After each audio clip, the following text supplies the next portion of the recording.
Assalamualaikum warahmatullahi wabarakatuh. Kami dari kelompok 2, perkenalkan, saya Dewi Puspita. Saya Alfatika Jana. Saya Arlandi Diorasadi. Saya Ulfa Dwianti. Saya Fida Laila. Di sini kami akan mengulas lebih lanjut Masjid Agung Banten terkait masalah sejarah, filosofi, dan juga keunikan dari bangunan-bangunan yang ada di Masjid Agung Banten.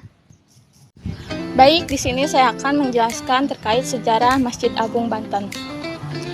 Masjid Agung Banten berada di wilayah Desa Banten, yaitu di Kecamatan Kasemen, Kabupaten Serang. Menurut sejarahnya, Masjid Agung ini tuh dibangun oleh Sultan pertama dari Kesultanan Banten, yaitu Sultan Maulana Hasanuddin pada tahun 1552 sampai 1570. Setelah kematian Sultan Maulana Hasanuddin, pembangunan ini tuh dilanjutkan oleh anaknya, yaitu Sultan Maulana Yusuf.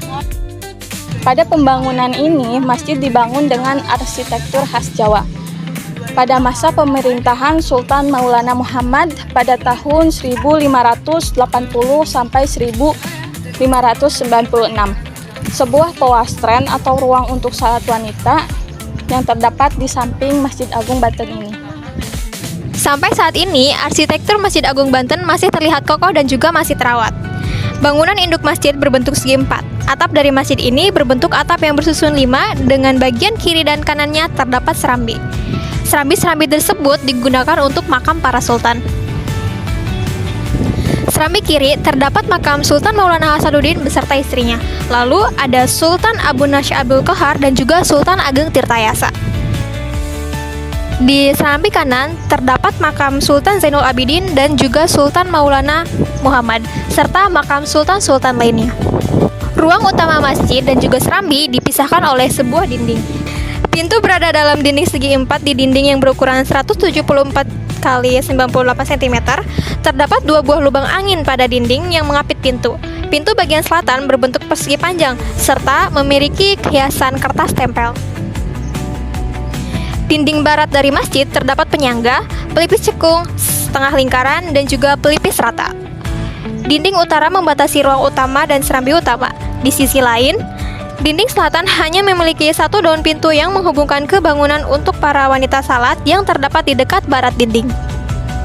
Baik, selanjutnya di sini kita akan membahas tentang keunikan Masjid Agung Banten. Yang pertama merupakan bentuk nyata dari akulturasi budaya, di mana pendirinya ini Masjid Agung Banten adalah sultan dari keturunan Jawa.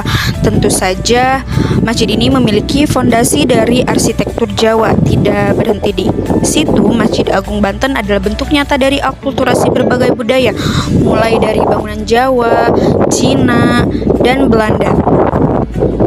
Bangunan utama masjid ini memiliki arsitektur masjid Jawa kuno. Salah satu contohnya adalah terdapat gapura di setiap arah mata angin. Bukan hanya itu, sisi menarik dari bangunan ini memiliki atap tumpuk 5 menyerupai pagoda Cina. Atap ini dirancang oleh Cek Bancut, seorang arsitek dari Cina. Cek Bancut juga membuat menara masjid ini, dan menara ini memiliki ukuran diameter 10 meter dan tinggi 24 meter. Di dalam menara ini terdapat 83 anak tangga yang dapat dinaiki. Dari atas ini kalian dapat melihat pemandangan di sekitar masjid dan daerah lepas pantai. Dalam sebuah catatan, menara ini dulunya menjadi tempat untuk menyimpan persenjataan dan mengumandangkan azan. Selain arsitektur Jawa dan Cina, masjid ini juga memiliki arsitektur Belanda. Hal ini dikarenakan Lucas Cardil, seorang arsitek dari Belanda, ikut memberikan usul untuk pembangunan masjid. Lucas Cardil mengusulkan untuk membangun pavilion atau tiamah. Tiamah ini digunakan sebagai tempat musyawarah dan pengkajian agama. Perpaduan dari gaya arsitektur Jawa, Eropa, dan Cina membuat arsitektur Masjid Agung Banten memiliki ciri khas dan perbedaan yang kuat dibanding masjid-masjid yang ada di Pulau Jawa. Keunikan yang kedua yaitu menara yang mirip mercusuar. Jadi menara Masjid Agung Banten ini merupakan ciri khas dari Masjid Banten. Nah, menara ini berada di sisi timur masjid dan tinggi menara ini sekitar 24 meter dengan diameter 10 meter. Untuk mencapai puncak dari menara ini kita harus menapaki 83 anak buah tangga, dan dari atas menara ini kita bisa melihat pemandangan di sekitar Masjid Banten. Keunikan yang ketiga itu bentuk atap yang bertumpuk. Jadi atap dari bangunan utama masjid ini berbentuk seperti pagoda yang ada di Cina. Hal ini dikarenakan atap tersebut merupakan karya dari Cek Bancut. Dan jumlah atap pada masjid berjumlah 5 tumpuk yang bermakna 5 waktu sholat, yaitu subuh, duhur, asar, maghrib, dan isya. Keunikan yang keempat yang ada di Masjid Agung Banten adalah adanya tiamah. Tiamah ini merupakan tempat pengumpulan untuk musyawarah dan juga adanya pengajian bagi agama Islam. Tiamah didirikan oleh arsitektur asal Belanda yaitu Lucas Cardel. Tiamah memiliki bangunan khas persegi panjang sesuai dengan arsitektur Belanda kuno. Wisata Masjid Agung Banten saat ini masih ramai dikunjungi baik oleh wisatawan maupun para peziarah. Wisata Masjid Banten ini memiliki bangunan yang unik dan juga memiliki kemiripan dengan Masjid Nabawi di Arab Saudi. Masjid Agung Banten ini memiliki fasilitas halaman yang sangat luas. Fasilitas ini dimanfaatkan untuk peletakan payung elektrik yang raksasa.